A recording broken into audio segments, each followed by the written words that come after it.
노벨상에 대한 흥미로운 사실. 안녕하세요, 여러분. 오늘은 과학, 문학, 평화 등 전 세계를 빛낸 업적에 주어지는 가장 권위 있는 상, 노벨상에 대해 이야기해보겠습니다. 잘 알려지지 않은 재미있는 사실들과 놀라운 이야기들로 가득합니다. 끝까지 시청해주세요. 노벨상의 시작. 노벨상은 다이너마이트를 발명한 알프레드 노벨의 유언에 따라 설립되었습니다. 그는 자신의 발명이 전쟁에 사용되는 것을 후회하며 인류를 위한 업적을 기리기 위해 재산을 기부했습니다. 당시 그는 유언장을 작성하며 자신이 평생 모은 재산의 대부분을 이 상을 위해 사용할 것을 명시했습니다. 이 결정은 가족들 사이에서 큰 논란을 일으켰지만 노벨 재단이 설립되면서 그의 뜻이 실현되었습니다. 첫 번째 노벨상 수여식. 1901년 12월 10일 첫 번째 노벨상 수여식이 스웨덴 스톡홀름과 노르웨이 오슬로에서 동시에 열렸습니다. 이는 알프레드 노벨이 스웨덴 출신이지만 당시 스웨덴 노르웨이 동맹 관계를 고려했기 때문입니다. 첫 번째 수상자로는 물리학의 비렐름 렌트겐, 화학의 야코부스 반트호프, 그리고 평화상의 앙리 뒤낭과 프레데리크 파시 등이 선정되었습니다. 이는 전 세계적으로 노벨상이 처음으로 주목받는 계기가 되었습니다. 노벨상의 종류. 노벨상은 물리학, 화학, 생리학 또는 의학, 문학, 평화 분야에서 수여됩니다. 경제학 분야는 알프레드 노벨이 직접 지정한 것은 아니며 1968년 스웨덴 중앙은행에 의해 추가되었습니다. 경제학상은 공식적으로는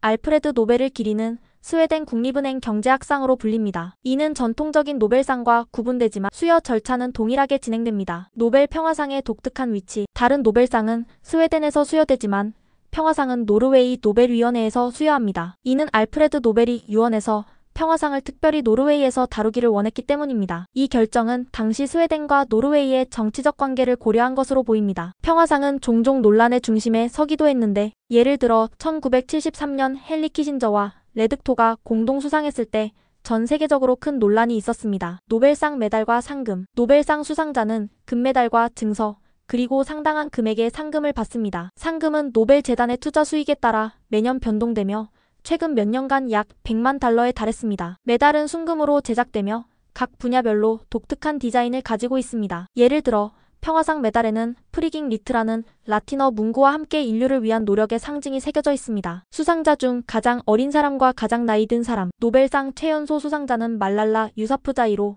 17세의 평화상을 수상했습니다. 그녀는 여성 교육을 위한 활동으로 전 세계적인 주목을 받았습니다. 가장 나이 든 수상자는 물리학 분야의 아서 에시킨으로 96세의 상을 받았습니다. 그는 광학 핀셋 기술 개발로 수상했으며 그의 연구는 과학적 혁신의 지속 가능성을 보여줍니다. 노벨상 수상 거부 사례. 몇몇 수상자들은 정치적 또는 개인적인 이유로 노벨상을 거부했습니다. 가장 유명한 사례는 1964년 사르트르가 문학상을 거부한 것입니다. 그는 모든 공식적인 상과 명예를 거부한다는 개인 철학을 고수했습니다. 또 다른 사례로는 1973년 레드토가 평화상을 거부한 일이 있는데, 이는 베트남 전쟁과 관련된 정치적 이유 때문이었습니다. 노벨상과 여성 수상자. 첫 번째 여성 수상자는 마리 퀴리로 1903년 물리학상을 수상했습니다. 그녀는 1911년 화학상도 수상하며 2개의 노벨상을 받은 유일한 여성으로 기록되었습니다. 마리 퀴리는 방사성 연구의 선구자로 과학계에서 여성의 위치를 새롭게 정립한 인물로 평가받습니다. 그녀의 딸 이렌 졸리오 퀴리도 화학상을 수상하며